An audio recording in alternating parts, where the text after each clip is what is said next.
So hi guys, welcome back to my YouTube channel. ಇವತ್ತೇನಂದ್ರೆ ನಾವು ಬೆಂಗಳೂರು ಕಡೆ ಹೊರಟಿದ್ವಿ ನಮ್ಮ ಅಣ್ಣವ್ರು ಗಣೇಶನ್ ಬಿಡೋದು ನೋಡೋಕ್ಕೆ. ನಾವು ಸ್ಟೇಷನ್ಗೆ ಎಂಟ್ರಿ ಕೊಟ್ಟ ತಕ್ಷಣ ನಾವು ಓಡೋ ಟ್ರೈನ್ ಬಂದೇ ಬಿಡ್ತು. ಟ್ರೈನ್ ಹತ್ತು ನೋಡಿದ್ರೆ ಎಲ್ಲೂ ಜಾಗ ಇಲ್ಲ. ಹಂಗೋ ಹಿಂಗೋ ಬಾಗ್ಲಲ್ಲಿ ನಿಂತ್ಕೊಂಡು ಕೊನೆಗೂ ಬೆಂಗಳೂರು ತಲುಪೇ ಬಿಟ್ವಿ. ಆಟೋ ಹತ್ತಿ ಮನೆ ಕಡೆ ಹೊರಟ್ವಿ. ಮನೆ ಹತ್ರ ಹೋಗಿ ನೋಡಿದ್ರೆ ಪಲ್ಲಕ್ಕಿನ್ನ ರೆಡಿ ಮಾಡ್ತಿದ್ರು. ಲೇಟ್ ಆಗುತ್ತೆ ಅಂತ ಗೊತ್ತಾಯ್ತು. ಕಾರ್ ಎತ್ಕೊಂಡು ಒಂದು ರೌಂಡ್ ಆಗೋಣ ಅಂತ ಹೊರಟ್ವಿ.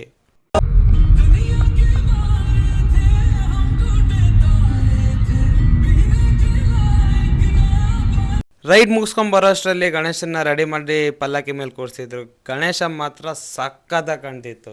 ನಮ್ಮ ಕಡೆ ಎಲ್ಲ ಟ್ಯಾಕ್ಟ್ರ್ ಮೇಲೆ ಕೂರಿಸಿ ಮೆರವಣಿಗೆ ಮಾಡ್ತಾರೆ, ಆದರೆ ಇಲ್ಲಿ ಹೊಸ ಯೂನಿಕ್ ಸ್ಟೈಲ್ನಲ್ಲಿ ಸಕ್ಕತ್ತಾಗಿ ಮಾಡ್ತವ್ರೆ. ಅಂತೂ ಇಂತೂ ಕೊನೆಗೆ ಗಣಪತಿ ಬಿಡೋ ಟೈಮ್ ಬಂದೇ ಬಿಡ್ತು. ಎಷ್ಟೋ ಇಷ್ಟಪಟ್ಟು ಖರ್ಚು ಮಾಡಿ ಗಣೇಶನ್ ತಂದು ಕೂರಿಸಿರ್ತೀವಿ. ಕೊನೆಗೆ ಗಣೇಶನ್ ಕಳಿಸೋ ಟೈಮಲ್ಲಿ ತುಂಬ ಬೇಜಾರಾಗುತ್ತೆ ಬ್ರೋ.